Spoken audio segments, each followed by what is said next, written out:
Om Swastiastu. Baik, kali ini kami dari kelompok 4 akan membahas mengenai alat dan teknik audit berbantuan komputer. Untuk itu, saya izin share screen mengenai materi yang akan kami bahas.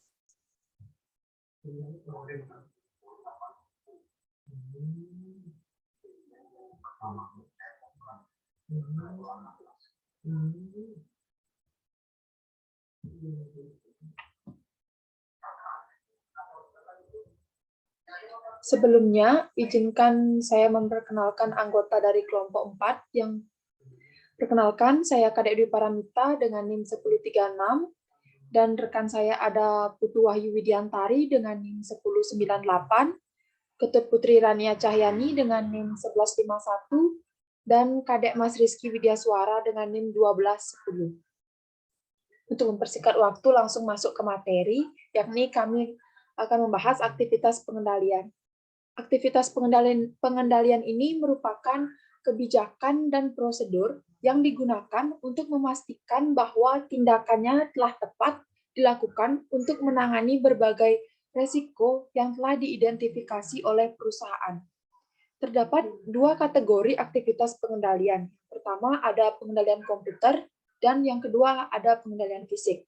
Dalam pengendalian komputer ini, dibagi menjadi dua kelompok umum, yakni pengendalian umum dan pengendalian khusus. Pengendalian umum berkaitan dengan perhatian terhadap seluruh tingkatan perusahaan, seperti pengendalian pada pusat data, database perusahaan, akses sistem, pengembangan sistem, dan pemeliharaan sistem. Sedangkan untuk pengendalian aplikasi, yakni memastikan integritas sistem tertentu seperti pemrosesan order penjualan, utang usaha, dan aplikasi penggajian. Lalu dalam pemahaman atas konsep pengendalian ini, juga memberikan pandangan atas berbagai resiko dan kekhawatiran dalam pengendalian yang berkaitan dengan lingkungan TI. Yang pertama ada otorisasi transaksi. Otorisasi transaksi ini bertujuan untuk memastikan bahwa semua transaksi material yang diproses oleh sistem informasi valid dan sesuai dengan tujuan pihak manajemen. Yang kedua, ada pemisahan tugas. Dengan adanya pemisahan tugas ini, tanggung jawab serta distrukturisasi ini dapat dilakukan dengan maksimal sehingga bisa meminimalkan fungsi-fungsi yang tidak sesuai. Yang ketiga, ada supervisi. Dalam hal ini, dalam pengendalian supervisi itu lebih luas, lebih kompeten, karena dalam bagian ini mereka akan memelihara, mengoperasikan sistem komputer pada perusahaan. Dan yang keempat yakni ada catatan akuntansi.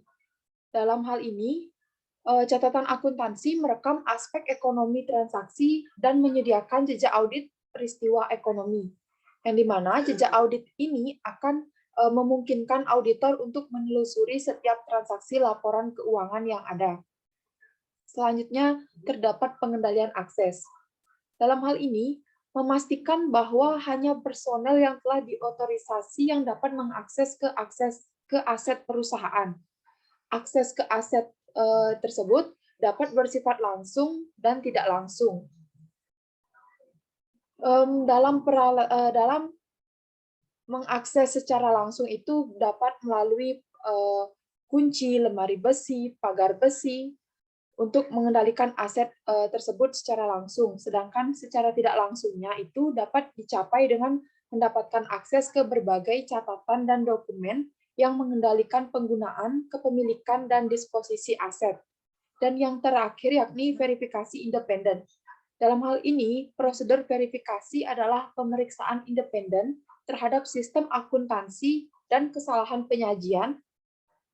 Verifikasi ini dilakukan setelah kejadian oleh seseorang yang bukan secara langsung terlibat dalam transaksi terkait atau pekerjaan yang diverifikasi. Lalu materi yang selanjutnya yakni kerangka kerja umum untuk melihat resiko teknologi informasi dan pengendaliannya. Berbagai area yang memiliki potensi resiko terbesar ditunjukkan dengan angka-angka yang dilingkari, yakni berdasarkan 6 topik berikut. Yang pertama ada operasional, yang kedua ada sistem manajemen data, yang ketiga ada pengembangan sistem baru, keempat pemeliharaan sistem, kelima perdagangan elektronik, dan yang keenam aplikasi komputer. Pengendalian aplikasi secara sempit berfokus pada berbagai risiko yang berhubungan dengan sistem tertentu, seperti penggajian, piutang, dan pembelian. Berbagai uji pengendalian aplikasi berhubungan dengan tujuan audit tertentu, seperti verifikasi kelengkapan usaha. Ada pula penaksiran risiko atau risk assessment. Ini tujuannya untuk tujuan pelaporan keuangan, akses terhadap risiko, menunjukkan mengenai identifikasi, analisis, dan pengelolaan risiko perusahaan yang berkaitan dengan pembuatan laporan keuangan sesuai dengan standar akuntansi yang berlaku. Pentingnya manajemen memperhitungkan risiko bisnis perusahaan pada dasarnya menyerupai akses auditor terhadap pengendalian, yakni bahwa manajemen mengakses risiko sebagai bagian dari perencanaan dan pelaksanaan pengendalian internal untuk meminimalkan kesalahan dan penyalahgunaan. Sedangkan auditor mengakses risiko secara efektif, maka auditor biasanya akan dapat mengumpulkan bukti dalam jumlah yang lebih sedikit dibandingkan dengan bila manajemen gagal dalam melakukannya. Untuk materi selanjutnya akan dilanjutkan oleh rekan saya. Baik, terima kasih atas waktu yang diberikan oleh Dwi. Di sini saya akan melanjutkan pengendalian internal di lingkungan teknologi informasi. Tujuan sistem pengendalian internal berbasis komputer untuk membantu manajemen untuk mencapai keseluruhan pengendalian internal termasuk di dalam kegiatan manual, mekanis, dan program komputer yang terlibat dalam pemrosesan data berbasis komputer. Nah, pengendalian dalam sistem berbasis komputer ini meliputi hal-hal sebagai berikut, yaitu yang pertama, rencana struktur dan pengoperasian sistem berbasis komputer. Yang kedua, prosedur pendokumentasian audit, pengujian, dan persyaratan sistem perubahannya. Yang ketiga, pengendalian yang tercakup dan melekat dalam komputer tersebut. Yang keempat, pengendalian pada manusia yang mengerjakan dan mengakses pada komputer. Dan yang kelima, prosedur pengendalian lainnya yang berkaitan dengan operasi berbasis komputer. Baik, bisa dilanjutkan. Nah, lanjut ke pengendalian umum. Pengendalian yang berkaitan dengan keseluruhan atau beberapa sistem aplikasi yang ada. Pengendalian ini memberikan keyakinan bahwa tujuan pengendalian internal umum ini mencakup pengendalian organisasi dan manajemen. Pengendalian umum ini juga meliputi yang pertama, pengendalian organisasi dan manajemen. Yang kedua, pengendalian terhadap pengembangan dan pemeliharaan sistem aplikasi. Yang ketiga, pengendalian terhadap operasi sistem. Yang keempat, pengendalian terhadap perangkat lunak sistem. Yang kelima, pengendalian terhadap entry data dan program. Dan yang terakhir, pengendalian lain untuk keamanan CBK. Untuk pengendalian organisasi dan manajemen ini, pengendalian ini didesain untuk menciptakan kerangka organisasi aktivitas. Sistem informasi berbasis komputer ini mencakup yang pertama, kebijakan dan prosedur yang berkaitan dengan fungsi pengendalian, pusat pengolahan data, dan harus memiliki rencana rekonstruksi dan perbaikan program dan file data untuk menghadapi kegagalan atau gangguan sistem informasi. Prosedur ini di backup dan diperbaikan yang meliputi membentuk file backup yang disesuaikan dengan jenis pengolahan data. Yang kedua, melindungi sistem dari gangguan listrik dengan menyediakan generator firewall. Dan yang ketiga, melindungi sistem dari kemungkinan infeksi virus. Yang kedua, dari pengendalian organisasi yaitu ada pemisahan fungsi seperti penyiapan transaksi, masukan, pemrograman operasi komputer. Yang kedua, pengendalian pengembangan dan pemeliharaan sistem aplikasi. Pengendalian ini didesain untuk memberikan keyakinan yang memadai bahwa sistem dikembangkan dan dipelihara dalam suatu cara yang efisien dan melalui proses otorisasi. Nah, di bagian itu ada pengendalian pengembangan sistem. Studi kelayakan dari segi ekonomi, operasional, dan teknik harus dilakukan untuk menghindari penggunaan sistem atau program terhadap sistem yang berjalan dan sistem yang akan dikembangkan. Ada juga pengendalian dokumentasi sistem. Dokumentasi sistem ini mencakup kumpulan dokumen yang mendukung dan menjelaskan sistem aplikasi, termasuk di dalamnya dokumentasi pengembangan sistem tersebut. Selanjutnya ada ketiga, pengendalian terhadap operasi sistem. Pengendali ini didesain untuk mengendalikan operasi sistem dan untuk memberikan keyakinan yang memadai bahwa yang pertama, sistem digunakan hanya untuk tujuan yang telah diotorisasi, akses ke operasi komputer dibatasi hanya petugas dan yang mendapat otorisasi, dan yang terakhir, kekeliruan pengelolaan dapat dideteksi dan dikoreksi. Yang keempat ada pengendalian terhadap perangkat lunak. Pengendalian ini didesain untuk memberikan keyakinan bahwa perangkat lunak sistem diperoleh atau dikembangkan dengan cara yang efisien dan melalui proses otorisasi, yaitu yang termasuknya otorisasi, pengesahan, pengujian, implementasi, dan dokumentasi.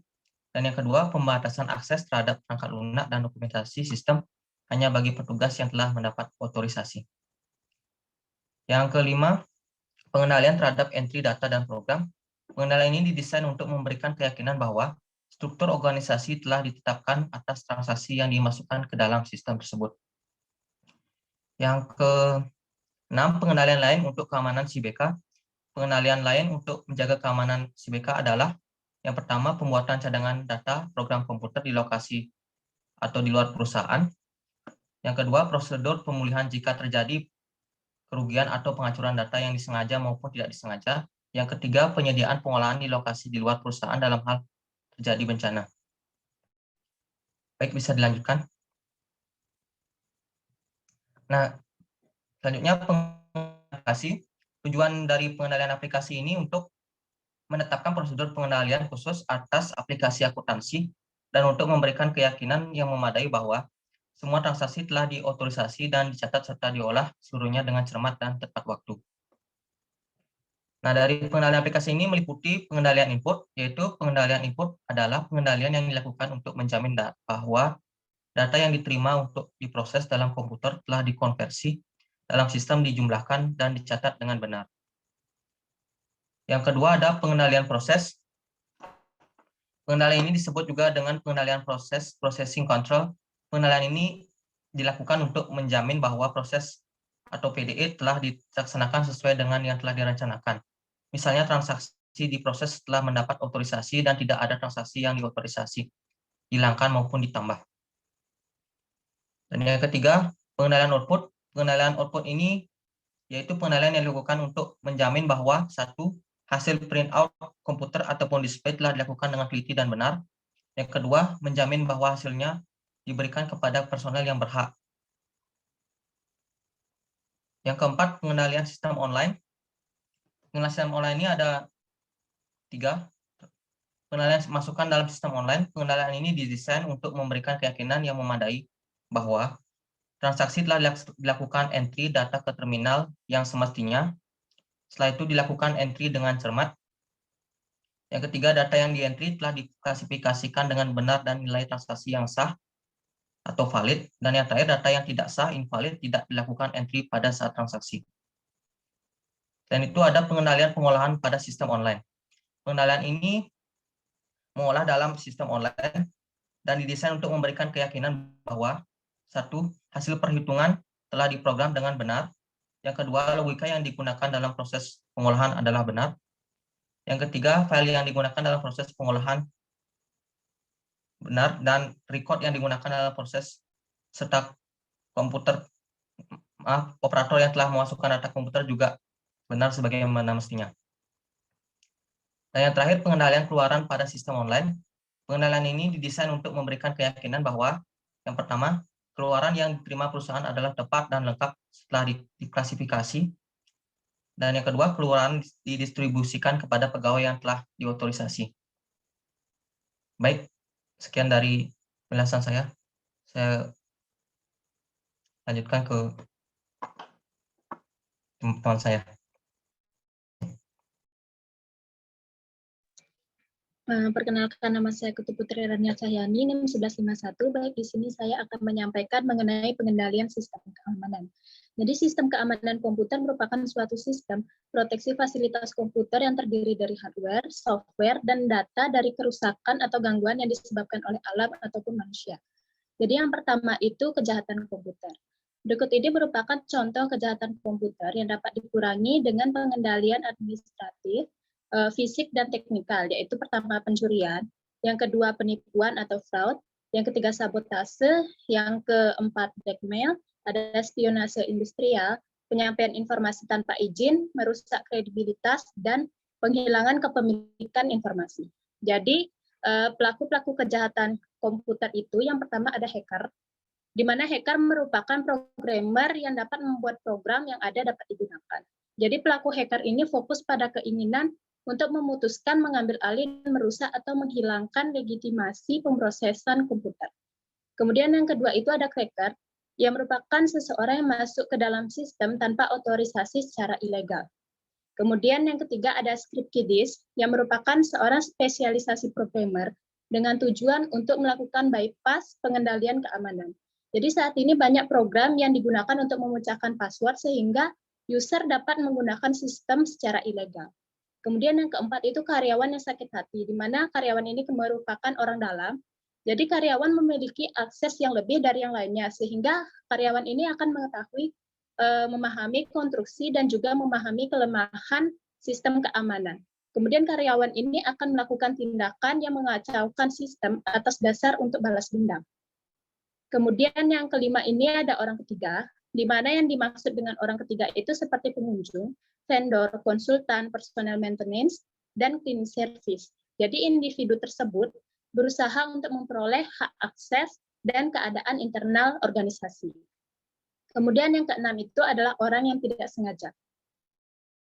Personal ini merupakan orang yang kurang akan pengetahuan. Ia melakukan tindakan ini tanpa disadari bahwa tindakannya adalah merupakan tindak kejahatan. Bisa next. Jadi yang selanjutnya itu metode serangan. Metode serangan ini ada dua, yaitu serangan pasif dan juga serangan aktif. Jadi serangan pasif itu dikategorikan sebagai teknik pengamatan, di mana tujuannya untuk memperoleh informasi tambahan sebelum melakukan serangan aktif. Contohnya itu seperti menganalisis jaringan, analisis lalu lintas data, dan juga penyadapan. Kemudian serangan aktif, berbeda halnya dengan serangan pasif yang tidak terlihat. Serangan aktif ini sangat mudah terdeteksi. Jadi serangan aktif akan dilakukan ketika sudah cukup mendapatkan informasi, dan serangan ini didesain untuk melakukan tindak pencurian atau membuat kekacauan pada sistem pengolahan data. Kemudian selanjutnya yaitu proteksi administratif. Jadi proteksi administratif ini ada tiga, yaitu manajemen keamanan informasi, undang-undang keamanan TI, dan proteksi secara fisik. Jadi manajemen keamanan informasi ini tujuannya untuk memastikan atau menjamin kepercayaan, integritas, dan ketersediaan sumber daya informasi. Untuk menunjang hal tersebut, maka diperlukan manajemen seperti Chief Security Officer, Chief Privacy Officer, Information System Security Manager. Kemudian pada Undang-Undang Keamanan TI, konsep ini merujuk pada kebijakan, standar, dan prosedur keamanan yang dikeluarkan oleh pemerintah. Berikut merupakan peraturan otoritas data, yaitu pemilik data, pengguna data, pengawas data, identifikasi kebutuhan media simpan, penghentian akses, penanganan insiden, pelaporan informasi, pengecualian atau exception information. Kemudian pada proteksi secara fisik itu melakukan pemasangan CCTV, kunci khusus, biometrik, alarm, sensor, lokasi pengolahan data, listrik emergensi, dan pengaturan udara. Baik, next. Kemudian selanjutnya menyediakan atau pengendalian sistem yang ada. Yang pertama itu manajemen keamanan. Membangun keamanan secara objektif, kemudian melakukan evaluasi terhadap keamanan tersebut, membuat perencanaan keamanan, kemudian pemberian tanggung jawab. Kemudian sistem keamanan yang dibuat ini akan dilakukan tes, dan terakhir sistem keamanan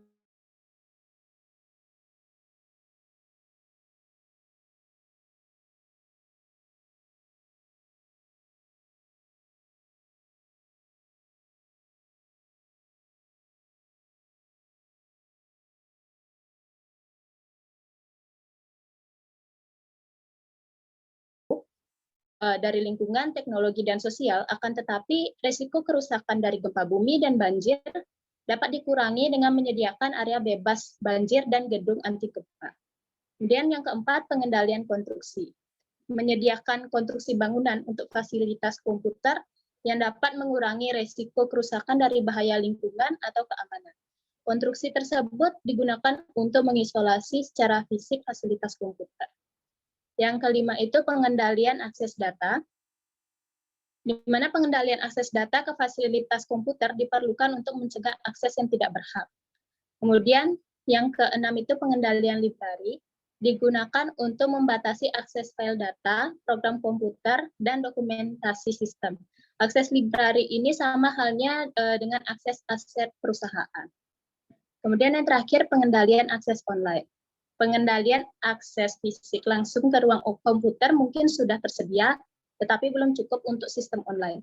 Sistem online ini menggunakan suatu terminal yang biasanya ditempatkan di luar ruang komputer. Akses online harus dibatasi dengan beberapa cara, yaitu dengan keamanan fisik terminal, pengendalian otorisasi, pengendalian identifikasi, dan pengendalian akses komunikasi data. Bisa next. Bagian terakhir itu deteksi kegagalan sistem keamanan.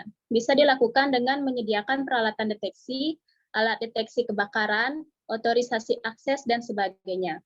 Kemudian yang kedua itu dengan melakukan autentifikasi atau identifikasi user yang berhak untuk akses. Kemudian yang ketiga, melakukan sistem monitoring dengan memantau jalannya sistem keamanan yang sedang berjalan. Perbaikan akan kegagalan sistem keamanan dapat dilakukan dengan menyediakan pemadam kebakaran, asuransi, membuat prosedur bypass, menyiapkan perencanaan perbaikan, dan juga membuat prosedur perbaikan di mana mencakup fasilitas dan peralatan komputer, software, data, personel, dan juga suplai. Baik, sekian yang dapat saya sampaikan. Silakan untuk penyaji selanjutnya. Baik, di sini saya Wahyudiantari akan melanjutkan presentasi di mana saya akan menjelaskan tentang COBIT, di mana COBIT ini merupakan singkatan dari Control Objective for Information and Related Technology yang sudah ada sampai 5 edisi, di mana COBIT sendiri merupakan alat bantu untuk pengelolaan teknologi informasi yang dibuat oleh IT Government Tool dan diharapkan dapat membantu para profesional TI bekerja dengan benar. COBIT ini mengembangkan tatanan atau ketentuan IT Control Objective yang dapat diterima oleh umum. Berikut seperti audit guidelines yang memungkinkan penerapan kerangka kerja dan tujuan pengendalian dapat berjalan dengan mudah. COBIT ini dikembangkan oleh IT Government Institute, bagian dari ISACA, yang mana merupakan singkatan dari Information System Audit and Control Association. Next. Untuk COBIT sendiri memiliki ruang lingkup yang berupa 5. Yang pertama itu adalah data, yang kedua adalah aplikasi sistem, berikutnya adalah teknologi, lalu ada fasilitas, dan juga manusia. Berdasarkan riset yang dihasilkan oleh ISACF memunculkan konsep pengendalian di lingkungan sistem informasi yang diluncurkan pada bulan April tahun 1998, yakni merupakan COBIT dengan kerangka kerja yang meliputi yang pertama kontrol objektif, kedua adalah audit guidelines, dan yang ketiga adalah manajemen. Nah, COBIT sendiri ini dikembangkan sebagai general applicable dan juga accept yang konsepnya disamakan dengan GAAP untuk mengantisipasi hal-hal yang menjadi risiko gagalnya pengembangan sistem informasi. Lalu, untuk kerangka kerja COBIT sendiri itu ada 4, di mana yang pertama terdiri dari maturity model, yang kedua adalah critical success factor, yang ketiga key goal indicator, dan yang keempat adalah key performance indicator. Next. Nah, dikarenakan sistem COBIT ini merupakan sistem yang digunakan untuk para IT dan juga audit sebagai kontrol, maka dilakukan suatu kegiatan yang bernamakan review yang untuk dapat memperbaharui adanya kemungkinan gagalnya informasi dan juga risiko-risiko. Di mana manfaat dari review ini ada 2. Yang pertama manfaat pre-implementation, yang terdiri dari institut dapat mengembangkan apakah sistem yang dibuat sesuai dengan kebutuhan. Yang kedua, mengetahui apa pengguna siap menggunakan sistem. Dan yang ketiga adalah mengetahui apa outcome sesuai dengan harapan manajer. Lalu, setelah COBIT ini selesai di review dan juga digunakan, ada manfaat yang muncul lainnya, di mana manfaat itu adalah manfaat post-implementation review. di mana ini terdiri dari yang pertama, institut mendapat masukan atas risiko yang masih ada dan sarana untuk penanganan. Yang kedua, masukan yang ada dimasukkan dalam agenda penyempurnaan sistem. Yang ketiga, bahan untuk perencanaan strategis dan rencana anggaran di masa datang.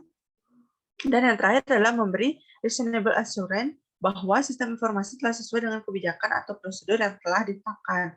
Sehingga nanti berdasarkan dari hasil review yang telah dilaksanakan pada pre-implementation review dan juga post-implementation review, diharapkan COVID dapat semakin berkembang lebih baik dan juga sesuai dengan apa yang menjadi tujuan dari perusahaan dan juga para auditor.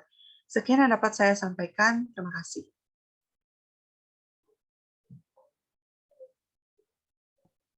Baiklah, demikian tadi presentasi dari kelompok 4. Mohon maaf apabila ada kesalahan kata. Kami tutup dengan Parama Santi. Om Santi Santi Santi Om.